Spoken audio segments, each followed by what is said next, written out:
passada nós falamos sobre Deus. E quem lembra o que a gente falou semana passada? Fala aí. Quem é Deus? E o que foi legal da semana passada? Você que não assistiu, está lá já no... A gente já postou também. Opa! Né? A gente vai postar também. Mas a gente falou sobre quem é Deus. E argumentos sobre quem é Deus, não na palavra diretamente, mas argumentos que você pode observar na natureza e saber que Deus existe. Mas é claro que a nossa base final é a palavra de Deus. Uma vez sabendo quem é Deus, fica uma pergunta para a gente. Né? Quem é Deus na palavra? E para a gente saber quem é uma pessoa, não tem uma forma de a gente fazer isso sem falar para a pessoa dos atributos dela. Concorda? Então vamos lá.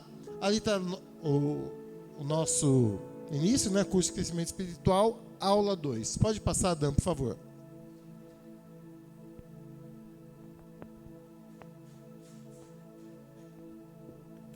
Então hoje nós vamos ver, nós vimos semana passada quem é Deus, argumentos, e hoje quem é Deus, atributos. Está pequenininho, mas esse slide não faz tanta diferença. Próximo slide. Vamos falar sobre nome. Gente, sabe uma coisa que é interessante? Quando a gente fala de nome, para a nossa sociedade, ela não tem muito significado. Um exemplo, meu nome é Sérgio. Sérgio André. Quem sabe o que significa meu nome? Não sabe. Adriana. A gente sabia por causa do Plock Monster, né, Nana? Do Plock lá, que sabia o significado dos nomes. Sabrina, qual é o significado do seu nome? Silvia. Quando a gente fala de Deus e a gente fala de nome,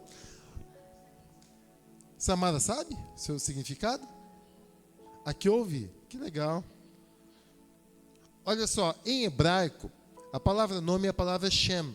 E a palavra Shem, ela significa reputação, fama. Ou seja, é a maneira pela qual você é conhecido. Não faz mais sentido agora você entender por que Deus mudava o nome de pessoas? Quando Deus mudava o nome, Ele não estava mudando simplesmente o som, né? Como era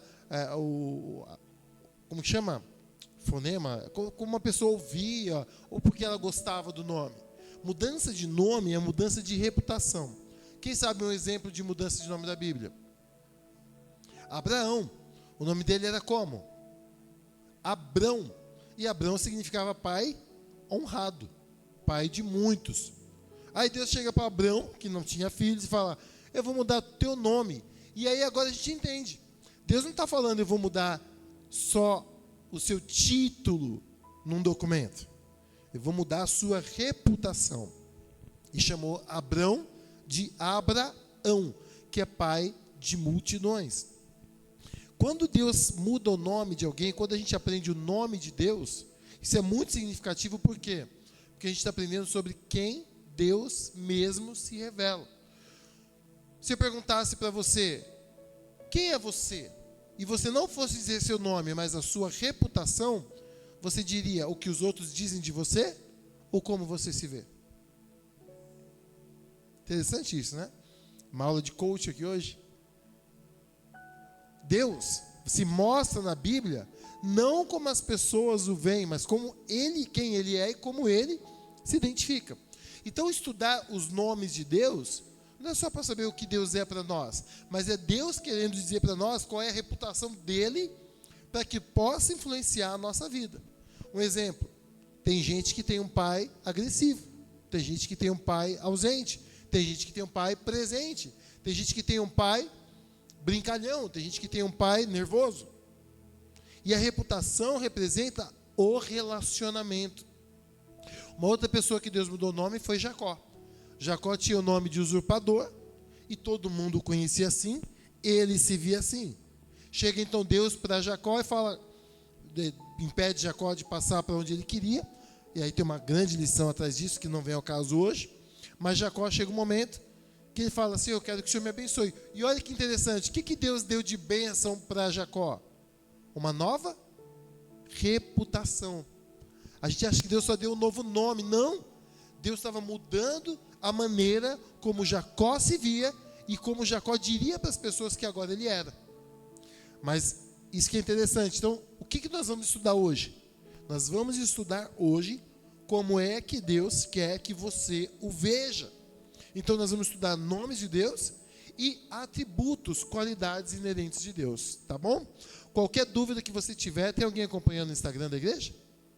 Nossa casa? Se tiver alguma dúvida, você pode falar. O pessoal está aqui, está acompanhando. Você pode escrever a sua dúvida na nossa live pelo Instagram, que você está assistindo agora, e a gente vai responder aqui também. Próximo slide. Quais são? Nós vamos falar dos principais nomes de Deus. Depois, Dan, você me ajuda a lembrar, ou quem puder também anota, eu vou mandar um arquivo para você que está aqui no grupo, tá bom? Que você que está inscrito no grupo, se você não está, pode nos procurar que eu te mando o link para você entrar no grupo do curso, é o grupo oficial. Essas pessoas vão receber um conteúdo adicional, fora que também vou poder preencher a chamada, dizendo se fizeram ou não, assistiram ou não aquela aula, e receber um certificado num culto muito especial, né, honrando a Deus e sendo honrados pela dedicação em aprender a palavra do Senhor, tá bom? Então eu vou mandar para vocês, depois que estão no curso, um arquivo maior, com mais nomes de Deus e significados, para você não só conhecer, mas para você também se relacionar e até compreender Deus. Vamos lá, alguns nomes de Deus que é muito importante. O primeiro deles, Elohim, o poderoso. Está vendo a expressão in? A expressão in no hebraico é o plural no hebraico. Isso é muito significativo, porque a gente está falando de uma religião monoteísta. O que significa isso? Que só tem uma teia de aranha, é isso? Não. Monoteísta significa o quê? Um só Deus. Então, eles acreditam em um único Deus. Só que a gente está falando de uma religião monoteísta, que quando vai falar o nome do Deus deles, é o nome no plural. E é aí que a gente vai estudar semana que vem mais a fundo a Trindade, que é algo que transcende a capacidade humana de entender na plenitude a Trindade. Mas semana que vem a gente vai ver sobre isso, tá bom? O que a gente sabe que um dos nomes de Deus é Elohim, poderosos. Olha o primeiro nome que Deus quer que você saiba, que a reputação dele é de um Deus poderoso.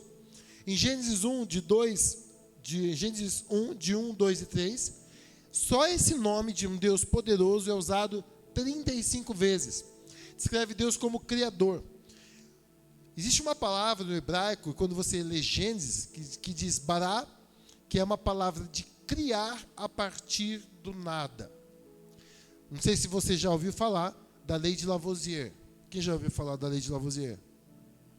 A lei dele é, na natureza, nada se perde, nada se cria, tudo se transforma. E essa lei é muito interessante, que diz que nós que estamos aqui presos na matéria, tá? Não sei se você se identifica com essa expressão, presos na matéria, mas essa expressão está dizendo que a gente não tem a capacidade de criar algo do nada. Tudo que nós podemos criar é daquilo que já nos foi dado, criado, tá? E aí é muito mais profundo, mas vamos parar por aí. Já Deus não. Deus não precisa das condições naturais, Deus não precisa das condições sociais, biológicas, emocionais, para fazer qualquer coisa. E o que isso é significativo? Significativo que quando você chama o seu Deus de Elohim, você está dizendo que é um Deus que não precisa de você, não precisa de pessoas, nem de circunstâncias e nem de matéria para fazer o que ele planejou ou aquilo que você pediu. Amém? Não é interessante saber uma reputação de Deus? Um exemplo. Samara, você pediria para o seu pai um iate hoje? E você sabe que ele ia te dar na hora a chave do iate? O Timba daria para você a chave do iate? E você que está assistindo? Você acha que você pode pedir uma coisa anormal a uma pessoa e ele daria para você? A gente sabe que quando a gente pede algo para alguém no natural, a gente já imagina as condições possíveis e a gente sabe as limitações daquela pessoa. Só que é triste, Porque muitas pessoas, por não saberem que a reputação de Deus é Elohim, todo-poderoso, que pode fazer coisas do nada, começam a pedir a Deus só aquilo que está dentro da possibilidade deles. Eu já vi gente dizer até que a única coisa que você tem que pedir para Deus é para Deus te dar força para suportar. Sendo que a gente tem exemplo de Deus que abre caminho por onde parece não ter um. Faz cair pão do céu. Tem lógica para você pão do céu? Tem lógica? Cair maná, pão do céu. Como? Tem lógica para você 5 pães e 2 peixes alimentar mais de 5.000 pessoas? Ou seja, existe um Deus que pode, nessa dimensão que nós vivemos, fazer coisas de onde elas não existem. Moisés tirava água de onde? Da rocha, da pedra. Tem lógica para você? Pedra dar água. A gente cava buraco para dar água. Mas uma rocha, bater na rocha e ela jorrar água, isso a gente não vê acontecer. Tá bom? Então, quando a gente fala de Deus Elohim, ele não é só o Deus criador, como ele é o Deus sustentador do universo. Tá? E aí você tem uma... Vamos trabalhar um pouco o Deus sustentador do universo. Tudo está nele. E às vezes você e eu achamos que Deus não tem o controle. A quem pertence todo ouro e toda prata da terra? Ao Banco Central. Ou não? Trump. Não é? É de quem? A Bíblia diz que o ouro e a prata pertencem a quem? A Deus, não importa na mão de quem esteja. De quem é o ouro e a prata? De Deus. Quem sustenta a vida? É Deus que sustenta. Você está começando a entender que saber a reputação de Deus é para afetar o seu relacionamento, a sua expectativa e a sua fé em relação aos seus pedidos e esperança com Deus? Porque não adianta. Se você acredita que pode, ou se você acredita que não pode, você está certo de qualquer jeito. O que eu sei é que a Bíblia diz que para Deus não há impossíveis e que tudo é possível a quem? Aquele que acredita. Tá bom? E aí você tem a palavra teos, tá? A palavra teos no grego é a versão grega da palavra Elohim, tá? Tanto que ela também está no plural. Não é theo, é teos. Que é o plural aí, nós temos o S como plural no grego, tá? Então é a palavra mais comum para Deus. E ali quando você lê na LXX, não é tamanho de roupa, tá bom? É 70, é Septuaginta, que é uma versão escrita da Bíblia, uma tradução da Bíblia no grego, tá? E é uma história, mas é uma versão muito séria. Tá? E geralmente se traduz por Elohim. É uma versão, hebraica do Novo Testamento. Beleza? Vamos lá. Próximo. Adonai. Quem já ouviu falar Shalom Adonai, né? Shalom. Por que você riu, Daniel? A gente ouviu falar de Shalom. Ah, tá. Tem um canal que o rapaz, toda vez ele fala assim, Shalom Adonai. Aí um dia ele falou assim, Shalom fica com Adonai. Já viu? Entendeu ou não? Entendeu a piada? Ao invés de Shalom, aqui ele estudou Shalom Adonai, com Shalom fica com Deus. Tchau, fica com Deus. Falou Shalom, fica com Adonai. Piada que você tem que explicar, não tem graça, cara. Adonai significa meu Senhor e meu Mestre. É frequentemente usado como Yavé, o Senhor Deus, e a gente já vai falar de Yavé, que é muito top Yavé. Josué 5, verso 14 diz: nenhuma coisa nem outra, respondeu ele. Venho na qualidade de comandante do exército do Senhor. Quem está falando isso é o anjo que Deus enviou a Josué. Tá? Só que quando ele fala Senhor, ele fala Yavé ou Yahweh. Continuando o texto. Então Josué prostrou-se o rosto em terra em sinal de respeito e lhe perguntou: que mensagem o meu Adonai tem para o seu servo? Por que Josué não falou Yavé? Porque você vai ver no próximo slide que esse nome Yavé de Deus é o nome impronunciável de Deus, tanto por uma incapacidade humana de se pronunciar corretamente, quanto por um temor que o povo judeu tinha, porque um dos mandamentos diz: não tomarás o nome do Senhor vosso Deus em Para não pecar, o que eles faziam? Não falavam o nome de Deus. Por isso que o anjo fala, vem na qualidade de Yahvé. E ele fala, Josué diz, o que diz o meu Adonai? Adonai significa meu Senhor, meu mestre. Pois não, Daniel? Acho que eu tenho que abrir. Estou falando muito perto, não estou? Se eu falar mais longe, melhora na live? Tá? Você que está assistindo a live, se você achar que eu falando mais longe, melhora. Aí você me avisa, tá bom? Falaram aí que está dando eco? Vê se melhora. Qualquer coisa, dá colocar mais um grave aí, mas vamos esperar para ver. Beleza? Então, repetindo. Adonai significa meu Senhor, meu mestre. A pergunta é, será que o Deus do Antigo Testamento queria ser reconhecido como Adonai? Obrigado, viu, gente, pelo feedback. Será que queria ser reconhecido como Adonai, meu Senhor e meu mestre? Deus aceitou. Mas Deus se mostra a eles como Yahvé. Deus se mostra a eles como Elohim. Eu aprendo uma lição. A maneira como você vê Deus vai determinar a maneira como você se relaciona com Deus. Se você vê Deus como só Senhor, o único tipo de relacionamento que você vai ter com Deus vai ser de servo. Mas se você vê Deus como o Todo-Poderoso, que enviou seu Filho por você e que hoje é o seu Pai, você vai se relacionar com Ele numa nova intimidade que não só de Adonai. Tá bom? Lembra que Deus, quando enviou Jesus, rasgou o véu,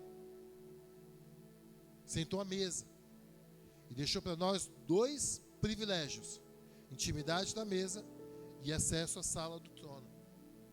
Acesso à sala do trono, para quem é filho, não é assim, majestade.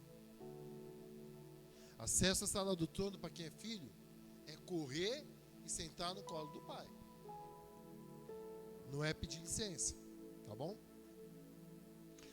Ah, não, pastor, é pedir licença, porque filho também tem que ter respeito.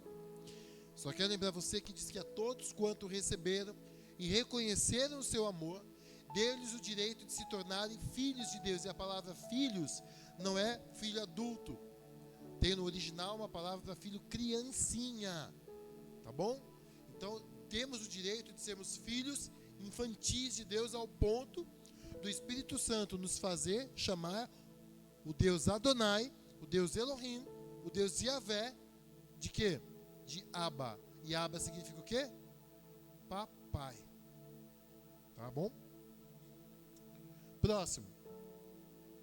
Faz assim. Faz comigo assim, ó. Esse é um nome impronunciável, porque não tem vogal, nem no hebraico.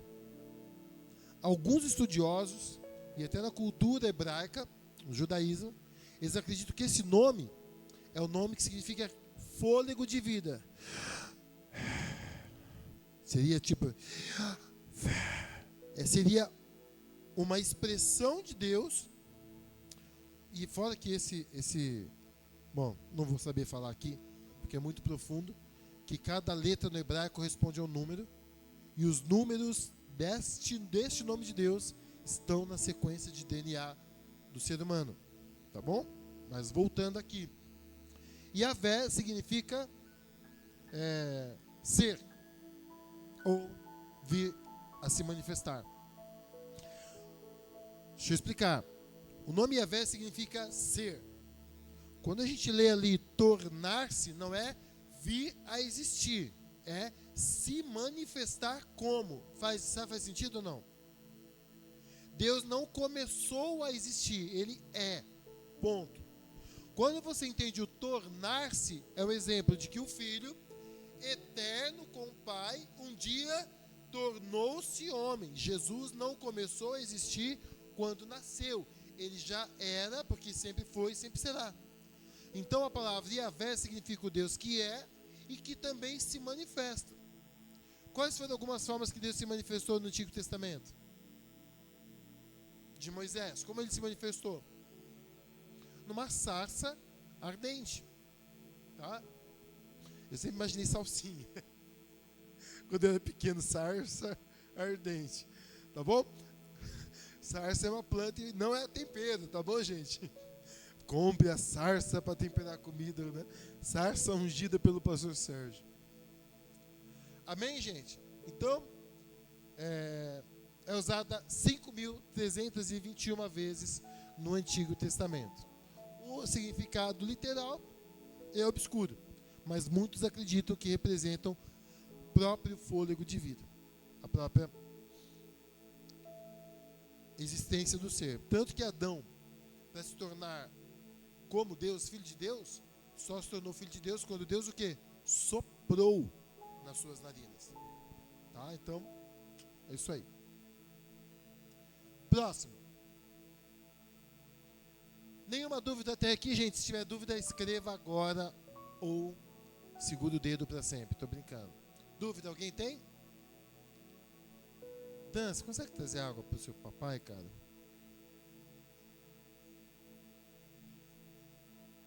A Silvia perguntou se esses nomes foram aparecendo quando Moisés estava escrevendo. Sim.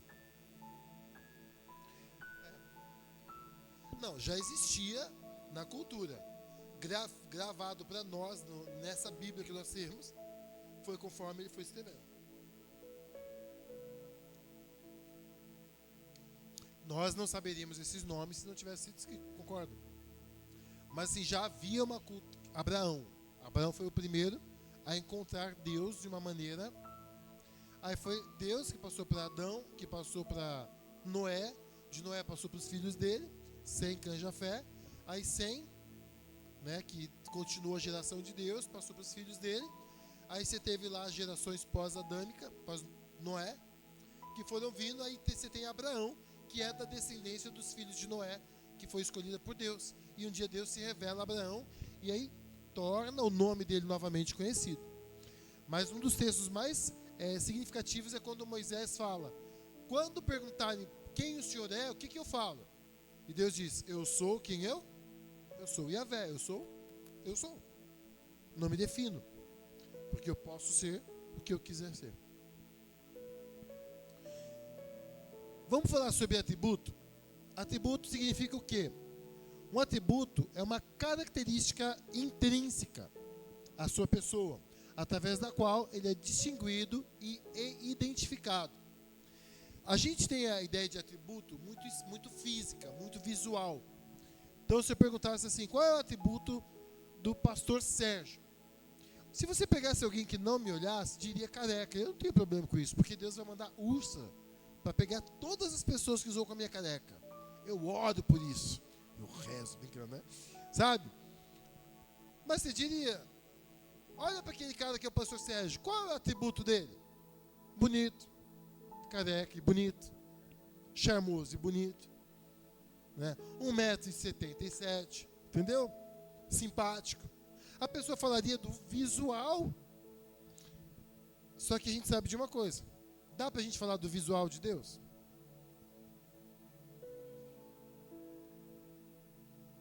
Intrínseca. Mas por que eu estou falando isso? A Silvia falou, eu sempre achei que atributo fosse algo do caráter, da personalidade. A gente está acostumado com isso porque a gente sabe que Deus não tem corpo. Deus é espírito. E Jesus não deixou uma gravura dele para a gente adorar e falar assim: meu Deus, você é a cara de Jesus, mano. Não tem como fazer isso, né? Então a gente, quando pensa em atributo de Deus, a nossa única possibilidade hoje, ou é achar que ele é uma sarça, porque foi como ele foi lá no Antigo Testamento, ou falar que não, que ele é espírito. Então não dá para nós definirmos Deus simplesmente num relacionamento visível, raso. Deixa eu me tentar fazer entender melhor ainda. Se nós queremos saber dos atributos de Deus, não dá para ser à distância. Você precisa abrir as Escrituras e deixar que o próprio Deus, na sua narrativa, na história, na sua revelação escrita, se manifeste. Pastor, mas semana passada você falou que Deus também se manifesta, os seus atributos invisíveis se manifestam na natureza. Verdade. Mas você tem definição melhor quando a palavra fala desse Deus que fez a natureza. Eu posso simplesmente olhar para a natureza e falar: meu Deus é um Deus sábio em todo o ciclo da natureza. Meu Deus é um Deus criativo. Você vê as variedades de espécies. Meu Deus é um Deus poderoso, porque Ele cria a partir do nada. Mas você vai ver sobre o caráter de Deus na palavra de Deus, quando a palavra começa a mostrar para a gente o relacionamento de Deus com seus filhos. Fechou? Vamos imaginar que uma criança diga que o pai espancou ela. Você já tem uma visão do quê? De uma personalidade desse pai, tá bom? Então é na narrativa bíblica, onde Deus permitiu que o seu relacionamento com os homens fosse registrado. Por que Deus permitiu isso? Para que nós percebêssemos quem Ele é. Um exemplo. Qual é o primeiro relacionamento de Deus com o ser humano? Gracioso. Ele criou o homem qual dia da criação? Foi no primeiro? Todo mundo junto? Não, professor careca lindo. Tá bom? Obrigado, filho. Só você falou, né? Não falou também, né? Sabe? Ia ser engraçado. Sabe? Então, assim, não tem como. Aí você olha lá, Deus criou o homem qual dia? No sétimo. No sexto, perdão. Caiu um monte de gente na live, né? No sexto dia. E o que teve no sétimo dia? Desfrute. Como alguém vai descansar se não trabalhou? Para Deus foi descanso, e para o homem? Desfrute. Para que o homem foi criado? Para desfrutar de Deus e do que Deus fez para ele. Quem quer esse tipo de vida aí? Levanta a mão. Quem quer esse tipo de vida, comenta aí na live. Eu quero. Né? Você levanta até o pé, cara. Então, quando você começa a ler... Por que eu estou falando isso? Quem está comigo? Presta atenção. Por que eu estou falando isso? Para você ler o Antigo Testamento. Quando você lê as histórias do Antigo Testamento, você vai começar a perceber um Deus gracioso do começo ao fim. Tá? Vai ter partes ali que você fala: nossa, como que Deus fez isso? Mas isso é uma outra história. Porque Deus também no Antigo Testamento é justo. Tá? Por isso que a graça, ela é o fechamento para uma compreensão plena de quem Deus é, sempre foi, e de como Ele pôde se manifestar dessa forma, como Ele sempre quis, através de Jesus, que cumpriu toda a justiça em nosso lugar. Se Jesus cumpriu toda a justiça na cruz, o que sobrou para a gente? O Éden de novo. Faz sentido? Jesus nos leva de volta ao relacionamento primordial que Deus sempre quis ter com Adão, o Éden. Então, quando a gente estuda os atributos de Deus, a gente vai ver isso no seu relacionamento nas narrativas da palavra de Deus. Próximo. Nenhuma pergunta? Alguma pessoa? Tá bom. Obrigado. Vamos falar então sobre o primeiro atributo de Deus, triuno. 3 em 1. Como que é aquele, né? Biscoito, chocolate, caramelo. Como que é aquele biscoito? Twix, né? Chocolate, biscoito, caramelo. Deus não é o chocolate, biscoito, caramelo. Ele é um Deus pessoal, triuno. Ele é um Deus que se manifesta em 3 pessoas distintas. Semana que vem nós vamos falar sobre isso. Por que isso é importante?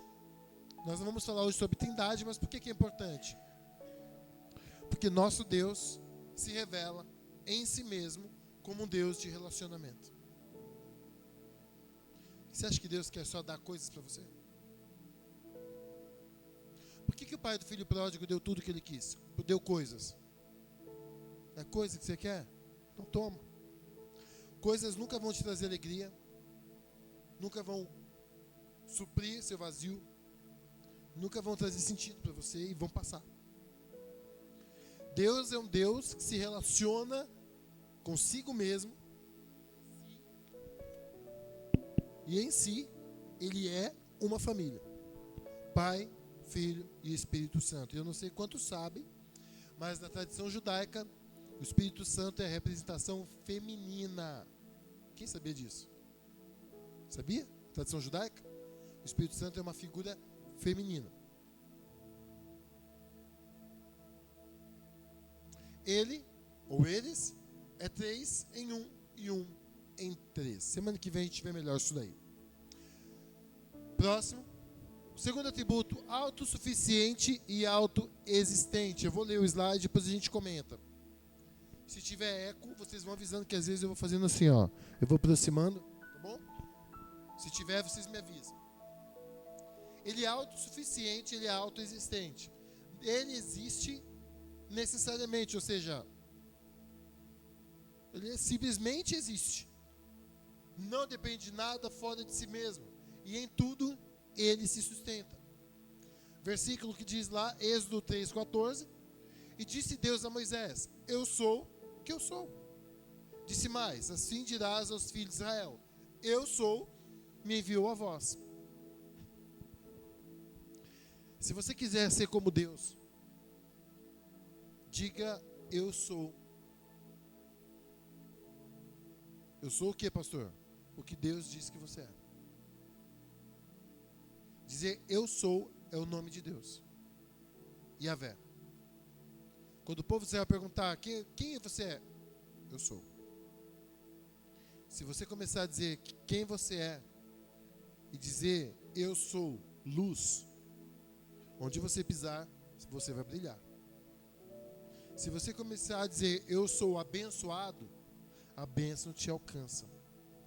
Se você disser eu sou amado, você vai começar a enxergar mais e mais o amor de Deus se manifestando. Agora, se você diz eu sou azarado, vai dar errado. Eu sou um lixo, sabe? Eu não presto, sabe? Tudo que tem a ver com a essência, a melhor maneira de nós adorarmos a Deus é nós refletirmos Deus, e tudo começa pela palavra. Como o mundo foi criado? Pelo poder do que? Da palavra. Eu sou o que Deus disse que eu sou. Amém? Próximo. Único. Sendo único, Deus é um só em sua essência. Não há separação entre suas características. Ele é tudo o que ele é, em tudo o que ele faz. Vou repetir. Ele é tudo que ele é, em tudo que ele faz. De novo. Ele é tudo que ele é, em tudo que ele faz. Pastor, o que você quer dizer com isso? Nós temos um resumo muito interessante na Bíblia. Em João, nas cartas de João, eu não sei quantos sabem, mas João tinha um nome, um apelido. Quem lembra do apelido do apóstolo João? O apóstolo do amor.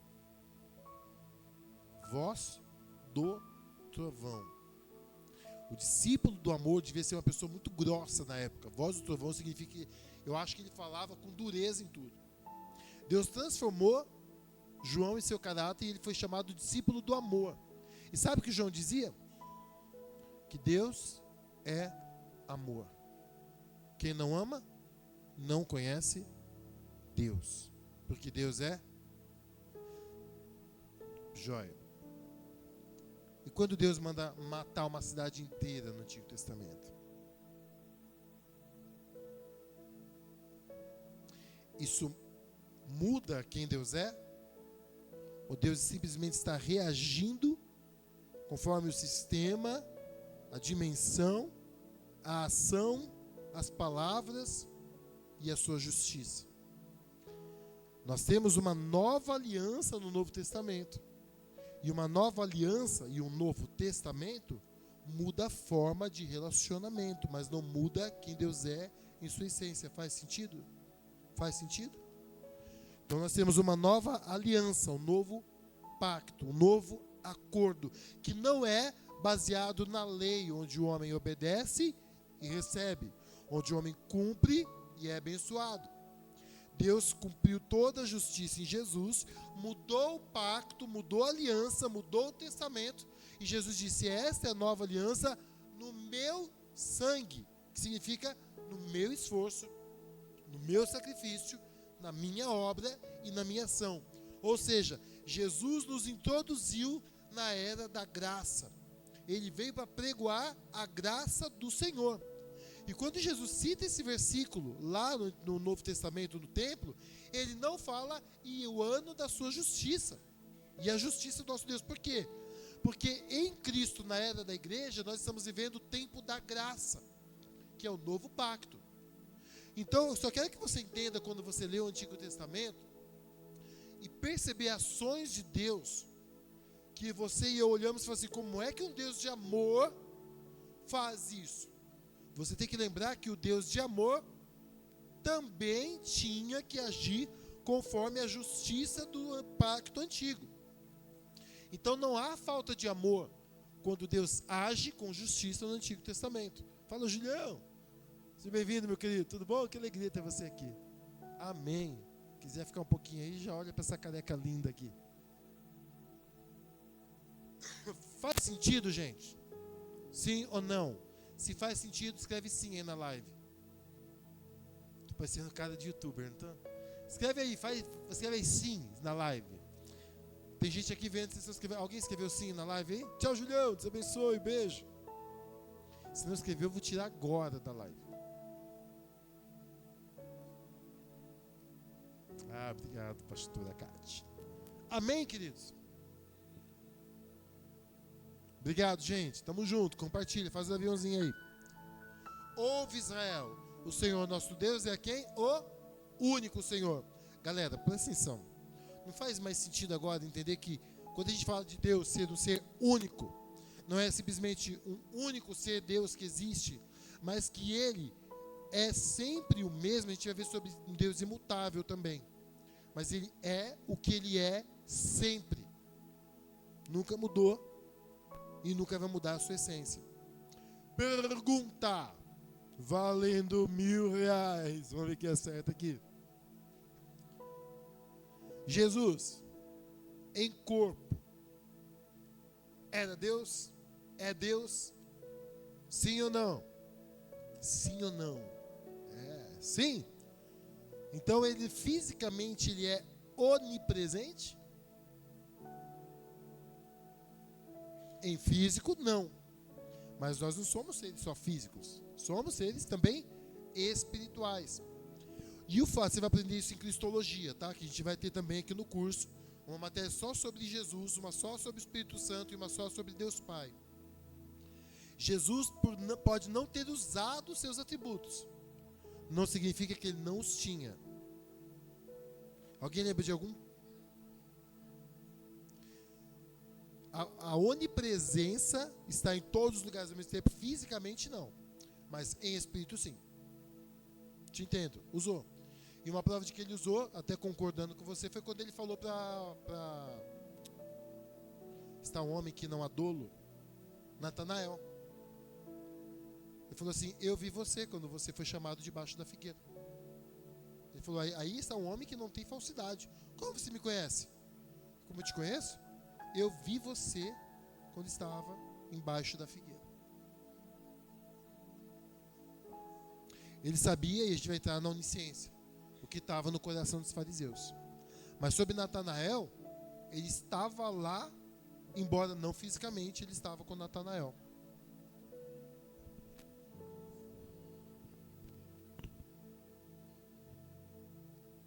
A Silvia está dizendo que ela já ouviu falar, e eu também já, que algumas pessoas acreditam que Jesus, quando homem, não tinha todos os atributos. Isso é complicado, porque se ele não tinha, então ele está aquém da totalidade de Deus. Então quando a gente fala que Deus é um ser único, ele não pode ser nem mais nem menos. Ele é o que ele é em sua totalidade, no Pai, no Filho e no Espírito Santo.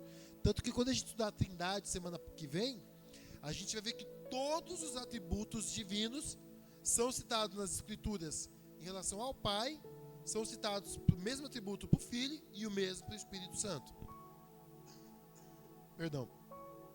Próximo. Se tiver dúvida na live, dúvida aqui, gente, levanta a mão, posta a sua pergunta, a gente responde. O outro atributo de Deus é que ele é imutável.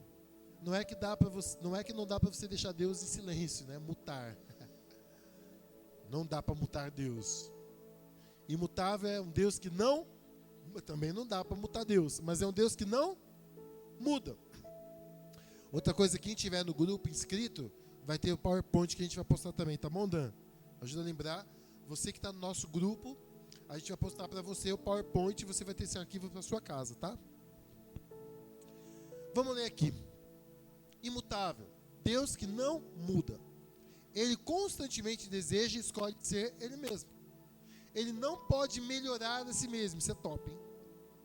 Pois já é perfeito. Eu gosto muito de dizer que Deus não consegue amar você mais, nem menos.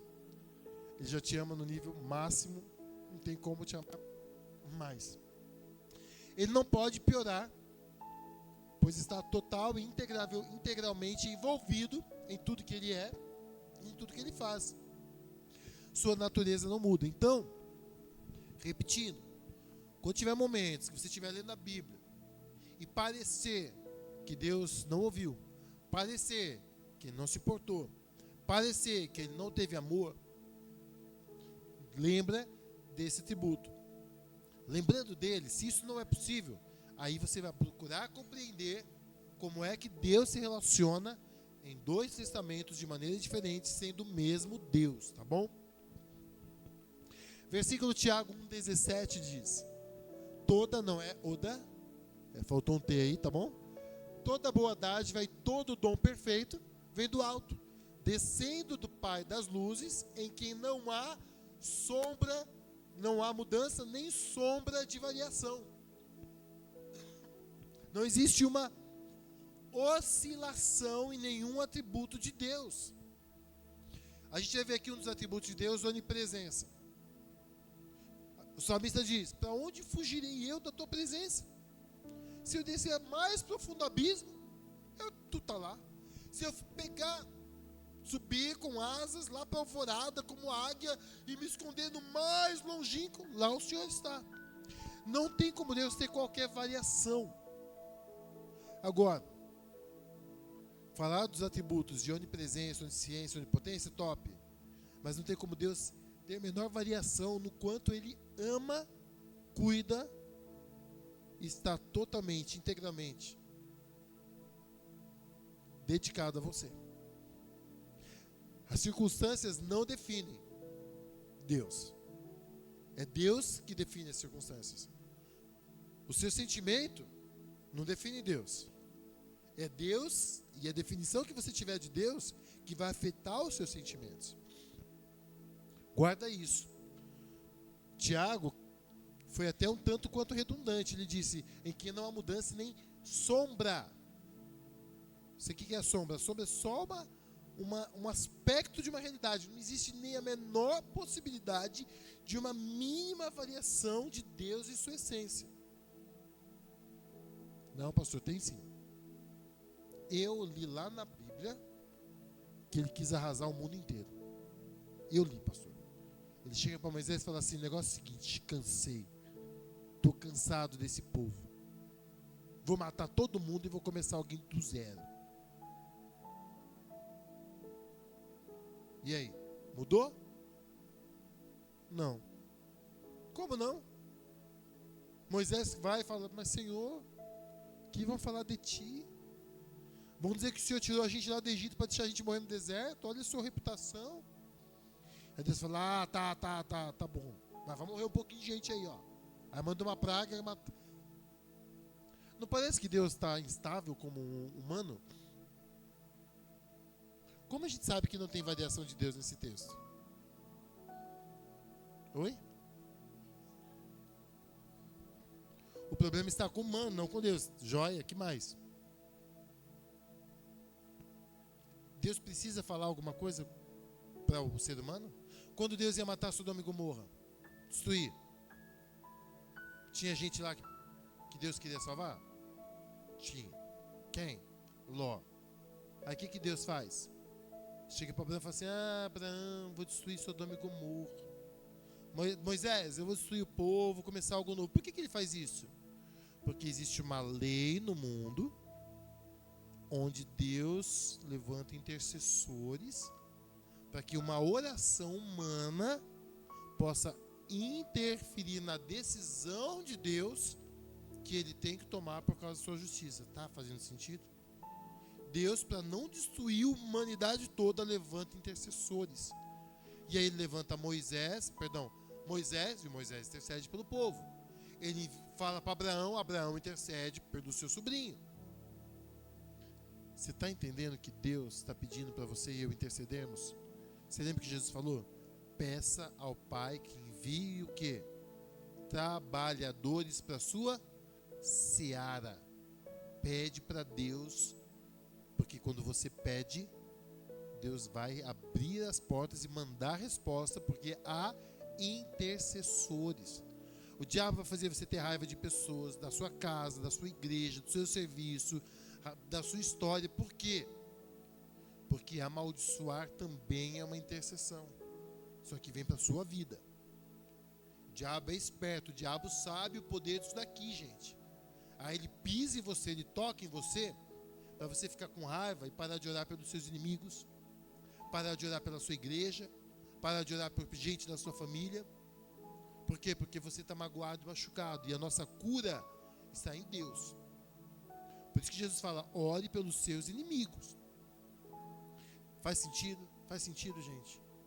Então, quando a gente fala que Deus é imutável, vá ler a sua Bíblia nessa visão. Se a Bíblia diz que Ele é. Se a narrativa que você estiver lendo te deixar confuso, você tem pastor, você tem gente que pode te ajudar. Mas você vai lembrar de uma coisa, que Ele é puro amor e justiça. Ele não pode abrir mão das duas coisas. Mas que Ele, para poupar os seus, levanta intercessores. E que a intercessão faz toda a diferença. Pode não ser na hora que você quer, mas vai fazer diferença. Talvez você nunca saiba o que a sua intercessão fez, mas fez. Amém, gente? Orou, Deus fez. Oi, pergunta.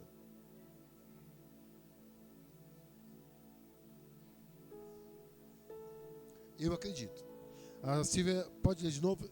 A Silvia escreveu a seguinte frase da aula aqui: que Deus levanta intercessores para interferir nas circunstâncias. Eu acredito que sim. Isso é muito bom. A gente não é passivo. A gente pode mudar a história. E a gente vê ao longo da Bíblia homens que mudaram a história, que mudaram a ação de Deus.